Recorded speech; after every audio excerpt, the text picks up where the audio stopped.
Hey, Dr. Brian Kinsel here. This is part of a series of videos of different positioning techniques on the bike to change load or force in different areas of the body. In this video, I'm going to be talking about the thoracic spine, the mid and upper back, and the shoulders. So our thoracic spine is from the base of my neck to kind of right above where my thumb would be, kind of a bra strap level, maybe a little below that. And so our thoracic spine has flexion, it has rotation, and it has some extension. And so it can be important to get movement through the thoracic spine throughout a ride. And so what I mean by that is, as I'm in this position, if I don't move my thoracic spine to look up, that's all neck motion.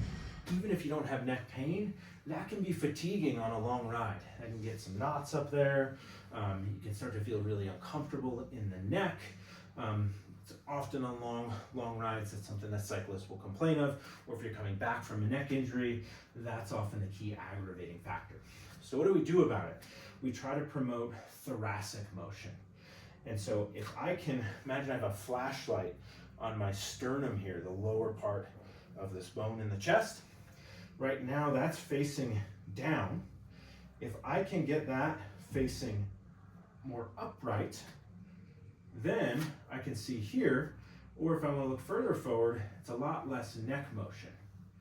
And so I'm kind of driving up with my mid and upper back. Often we will have some drills on a foam roller or something else to help feel this off the bike.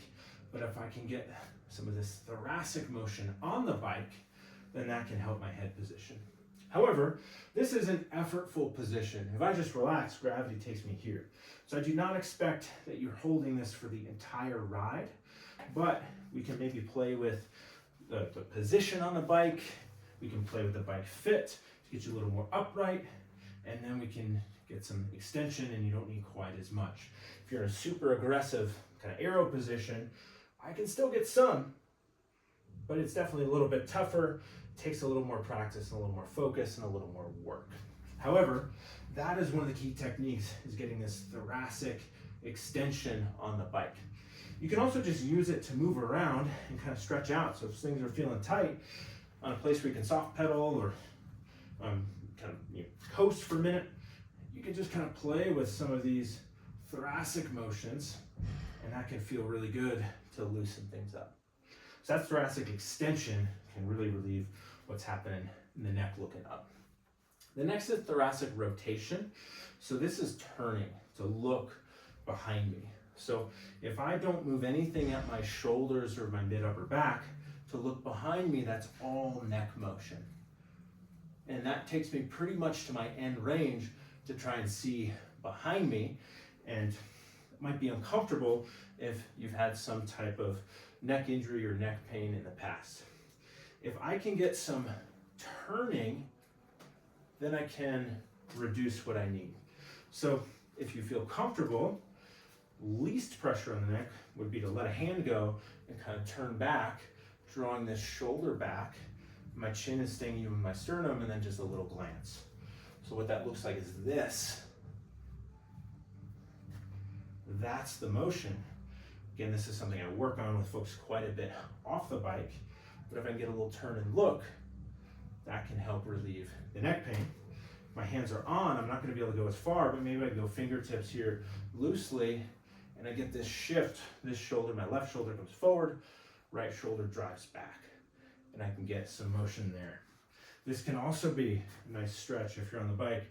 Get this little shimmy going and kind of loosen things up. So that's thoracic extension and thoracic rotation. Everything I like to do is just work kind of through those, squeezing the shoulder blades back and down, away from the neck, coming here to just loosen up as you're through there. Last thing is shoulder position. So the shoulders have rotation. Internal rotation is thumbs down. External rotation is thumbs up. When I'm on the bike, I'm a little bit internally rotated. That is going to send my elbows out. And if I exaggerate that, that sends my front of the shoulder forward and often up into this part of the neck, or maybe straining here. And so some bike coaches do teach, especially mountain biking, kind of elbows out. And so potentially that's a correct technique in some circumstances, but I find that we can feel more stable and potentially reduce discomfort through the shoulder and the neck if we actually keep elbows in. And so we're going to try to cultivate some external rotation. So if I wasn't holding on, that would look like rotating the thumbs up. But the shoulder can move independently of the hand. And so if I grab this, I'll just show from the front view, and try to rotate crease of my elbow towards my web space between my thumb and index finger, that gets my shoulder in a totally different position. I don't need to go 100% till I'm torquing or tweaking the wrist, maybe 75, and maybe try to get a little engagement back of the shoulder. So if I'm riding, that's the elbows out. You can see this part of my elbow. Elbows in, rotating. Crease of my elbow is now pointing towards my thumb index finger, and the tip of my elbow that's no longer pointing towards the camera, it's pointing more diagonally behind me. The cool thing is these things stack. So what I mean is if I'm here, it's hard to get thoracic extension. When I'm internally rotated in the shoulder, it feels really awkward, loads into my neck, because I'm kind of shrugging up.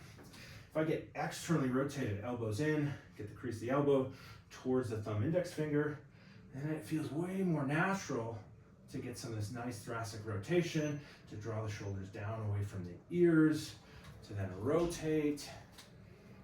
So I'm here, I can't rotate, and I can't extend. So I'm exaggerating a bit, but I find that a lot of folks have lived their life in this internally rotated position, and then as they go to move their arms, this position doesn't look super comfortable, and they can move their hands, but I'm worried about what's happening at the shoulder here. Well, that's the focus of the video. If I can rotate, then I have a lot more movement options, movement variability. So give all these things a shot, particularly if you're uncomfortable or stiff in the neck, in the shoulders as you're riding, because this can make a big difference in just stability through this chain of one hand up the body to the other hand on the handlebars here. And then it can let us have more movement options and variability throughout the ride, or to look in different directions.